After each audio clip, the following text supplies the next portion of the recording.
यह कहानी है बिलावल की। उस गांव में एक गरीब किसान रहता था अपनी पत्नी के साथ। एक दिन उसकी पत्नी उससे बोलती है, ऐसे तो हमारा घर कैसे चलेगा। पूरे गांव में सिर्फ हम ही गरीब बचे हैं, बाकी सब पैसे वाले हो गए हैं और कितने दिनों तक भूखे रहकर हमें दिन गुजारना पड़ेगा। तुम रो मत माया, मैं सब जानता हूँ, मैं मेहनत करूँगा। एक दिन हमारा अच्छा वक्त ज़रूर आएगा। आप दूसरा कोई काम क्यों नहीं करते? यह कपड़े बेचने में तो कुछ कमाई नहीं है। मैं आपसे कुछ मांगती भी नहीं हूँ, दूसरी पत्नियों जैसा खर्चा भी नहीं करवाती। हम दोनों का पेट भर सके इतना खाना ही तो चाहती हूँ। अच्छा जी, मैं दूसरा काम जल्दी से ढूंढ लूँगा, तुम चिंता मत करो। रमेश काम ढूंढने के लिए बाहर निकल जाता है। वहीं पेड़ के नीचे एक बूढ़ा व्यक्ति बैठा मिलता है। रमेश बूढ़े व्यक्ति को देखकर रुक जाता है। अरे दादाजी, आप यहाँ क्यों बैठे हैं? बेटा, मैं बहुत ज़्यादा थक गया हूँ, कई दिनों से भूखा भी हूँ। भूख के मारे चक्कर आ रहे थे। बेटा, कुछ खाने को दे दो, भगवान तुम्हारा भला करेगा। दादाजी, मैं आपको क्या बताऊँ, कुछ दिनों से मेरे काम का धंधा भी नहीं चल रहा है। आज मैंने और मेरी पत्नी ने भी कुछ नहीं खाया है। ठीक है बेटा, कोई बात नहीं। दादाजी, आप थोड़ी देर रुकिए, मैं घर जाके आपके लिए कुछ खाने को लेके आता हूँ। ये लो दादाजी, मेरी पत्नी ने यह कुछ बचा कर रखा था। शुक्रिया बेटा, भगवान तुम्हारा भला करेगा। दादाजी, आप मेरे घर चल के बैठ जाओ, मैं आपके लिए गांव से खाना लेकर आता हूँ। नहीं नहीं बेटा, मैं रुक नहीं सकता हूँ, मैं बहुत ही जल्दी में हूँ। पर बेटा, तुम एक सच्चे और दयालु इंसान हो, इसीलिए मैं तुम्हें कुछ देना चाहता हूँ। नहीं नहीं बाबा, मुझे कुछ भी नहीं चाहिए। बेटा, तुम्हें वरदान देता हूँ, तुम्हें जो भी मांगना है मांग लो बेटा। अरे दादाजी, मैं आपसे क्या मांग सकता हूँ? जल्दी मांगो बेटा, मुझे अभी दूसरे काम से भी जाना है। तभी माया वहीं खड़ी होके देखती है। मैं क्या मांग सकता हूँ आपसे? ठीक है दादाजी, तो मैं एक ऐसा वरदान चाहिए कि जिस किसी को भी मैं काम दूँ वह काम करता रहे, जब तक मैं उसे ना बोलूँ वह काम ना रुके। क्या ऐसा हो सकता है? तुम दूसरा वरदान मांगो। और क्या मांगूँ? हाँ, अगर मैं खाना बनाने को कहूँ तो वह मुझे कभी मना ना कर पाए। हाँ बेटा, और वरदान मांग लो। तीसरा क्या मांग लूँ? हाँ दादाजी, यह पोटली के अंदर मैं जो भी रखूँ उसको मेरे अलावा कोई और निकाल ना पाए। अच्छा ठीक है, हो जाएगा बेटा, तथास्तु। आदमी वहाँ से गायब हो जाता है और रमेश चौंक जाता है। अरे माया, यह कोई साधारण व्यक्ति नहीं था। माया रमेश को गुस्से से घर में ले जाती है। अरे यह क्या किया तुमने? सही में आप पागल हो, खुद के लिए नहीं सही मेरे लिए तो सोचा होता। मुंह में आने वाले को फेंक दिया। आपको तो कोई और काम है नहीं, कब आप दूसरों के पति जैसा बनोगे? हे भगवान, मुझसे बहुत बड़ी गलती हो गई जो मैंने आपसे शादी कर ली। अगर आपने अच्छे वरदान मांगे होते तो आज बड़े से घर में खड़े होते हम सबकी गरीबी भी दूर हो जाती। भगवान, क्या करूं मैं? और अब तभी रमेश गुस्से में काम ढूंढने निकल जाता है। और कहाँ जा रहे हो रमेश इतने गुस्से में? बीवी से झगड़ा करके आए हो और यहाँ जंगल की ओर कहाँ जा रहे हो? अरे यह तो कोई चमत्कारी पुरुष लगता है। हाँ भाई, मैं अपनी बीवी से झगड़ा करके आया हूँ, अब काम की तलाश में जा रहा हूँ।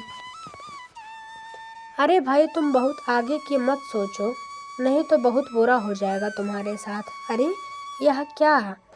इसके तो पैर दानव जैसे हैं। हाँ, अब मैं समझा, यह वही दानव है जो सबको अपनी बातों में फंसाकर उसको गुलाम बनाकर मार देता है। अरे भाई, कौन सी बातों में खो गए हो? आपको पहली बार देखा है ना, इसलिए थोड़ा डर गया हूँ मैं। बोलो, कहाँ जा रहे हो गुस्से में? बहुत परेशान लग रहे हो तुम। भाई, काम ढूंढने निकला हूँ, काम मिल ही नहीं रहा है, बहुत परेशान हो गया हूँ। हम इसकी मजबूरी का फ़ायदा उठा के इसे फंसा लेता हूँ। इतनी सी बात, तुम मेरे साथ ही काम कर लो, मैं तुम्हें ढेर सारा पैसा दूंगा। अरे रे, यह शैतान तो मुझे उसके चंगुल में फंसाना चाहता है। एक बार जो मैंने उसकी बात मान ली तो मैं तो गया काम से। वैसे भी जी के मैं क्या करूँगा, घर की हालत तो खराब है। एक काम करता हूँ, इसकी बात मान लेता हूँ। हम क्या सोच रहे हैं भाई, चिंता मत करो, मैं तुम्हें पगार बहुत सारी दूंगा। अच्छा, ये लो थोड़े से पैसे, अभी ले जाओ। 1 महीने के बाद मैं तुम्हारे पास आऊँगा, तभी तुम्हें काम पर आना पड़ेगा। अच्छा, मैं ज़रूर आऊँगा। 1 महीने के बाद तुम आ जाना। अभी मैं जा रहा हूँ। यह क्या लेकर आए हो? अरे तुम ये सब बातें छोड़ो, पहले तुम ये रख लो। नहीं, पहले तुम बताओ मुझे, यह कहीं चोरी करके तो नहीं लाए हो? नहीं, ये लो पैसे। अरे यह पैसे से लेकर, सच बताओ, दानों के पास से लेकर आए हो ना? आपको उसी के पैसे लाने थे जो जिंदा नहीं छोड़ेगा। आपको उसने कभी किसी जिंदा नहीं छोड़ा, आपको मालूम था, फिर भी आप ऐसा करके आए हो। हे भगवान, अब मैं क्या करूं? अरे तुम वह बात को जाने दो, अभी 1 महीना है मेरे पास, खूब मज़ा करेंगे, वो सब बाद में देखेंगे। 1 महीना पूरा तो होने दो, तो क्या आप मुझे ऐसे छोड़कर चले जाओगे? वादा किया है मैंने दानव से। वह सब छोड़ो, तुम खाना खाओ। क्या करें भाई, तुम्हारे पास टाइम ख़त्म हो गया।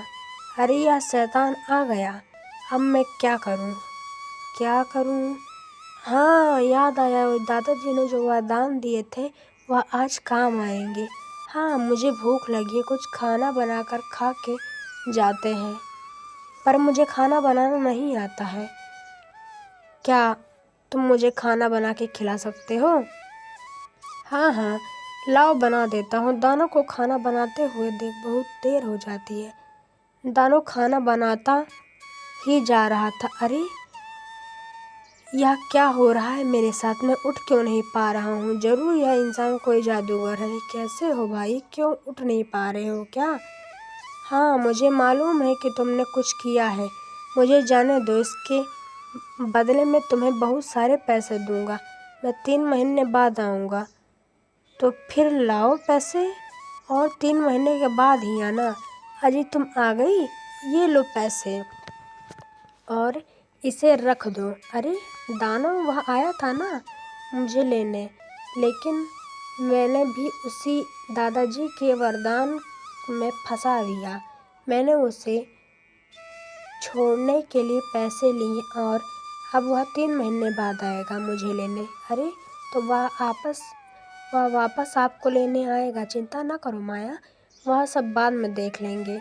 जाओ मेरे लिए पानी लेकर आओ। 3 महीने बाद रमेश घर के खटिया पर सोया हुआ था, तभी वहाँ पर दानव आ जाता है। सो रहे हो? चलो हमें जाना होगा। अरे अब मैं क्या करूँ, यहाँ तो फिर आ गया, अब इससे कैसे बचूंगा मैं? हाँ याद आया, अभी तो वरदान बाकी है ना दादाजी के। क्या सोचे जा रहे हो, चलो मेरे साथ। अरे तुम इतनी दूर से आए हो, थक गए होगे, लो यहाँ आराम से बैठ जाओ, तुम्हारे लिए पानी ले आता हूँ। हाँ ठीक है, जल्दी आना, आज इसका ध्यान रखना पड़ेगा, यह मुझे बहुत बड़ा जादूगर लगता है। दानव खटिया में आराम से सो जाता है और आराम करते हुए बहुत टाइम हो जाता है। अरे भाई मैं उठ क्यों नहीं पा रहा हूँ, लगता है आज फिर से इसकी बातों में आ गया, अब मैं क्या करूँ? और तभी वहाँ पर रमेश आ जाता है। क्या हुआ भाई, उठ नहीं पा रहे हो क्या? हाँ लगता है तुमने कोई जादू किया है इस पर, आज जाने दो मुझे, मैं 50 सोने के सिक्के दूंगा और 6 महीने बाद तुम्हें फिर लेने आऊँगा। अच्छा, जाओ अब 6 महीने बाद आना। तभी रमेश अपने घर से बाहर जाता है और वह दानव रमेश के घर वह सोने की अंगूठी बन जाता है। थोड़ी देर बाद रमेश आता है। उसका ध्यान सोने की अंगूठी की ओर गया। अंगूठी को देखकर रमेश उसे अपनी पोटली में रख देता है। रमेश घर में आता है, तभी उसकी पोटली से आवाज आती है, खुद ही मेरे जाल में फंस गया। अब कैसे बच पाएगा तू? अरे यह तो दानव है। फिर रमेश हंसने लगा। अरे मूर्ख दानव, मैं तुझे उसी दिन जान गया था कि तू इंसान नहीं दानव है, और तू खुद मेरी पोटली में आ गया है। या पोटली में जो भी चीज़ डालूंगा वह मेरी इजाज़त के बिना बाहर नहीं आ सकती। तुम तो बुरा फंस गए हो दानव भाई, बुरे फंस गए हो। अरे अब तुम्हें नहीं लेने आऊँगा, और मैं तुम्हें जितना धन चाहिए उतना दूंगा। मुझे जाने दो, मुझे माफ़ कर दो भाई। रमेश उस थैली को नदी में फेंक देता है, और उसके बाद दोनों पति पत्नी खुशी से रहने लगते हैं। अगर आपको हमारी कहानी पसंद आई हो तो लाइक, सब्सक्राइब करें और कमेंट करना ना भूलें।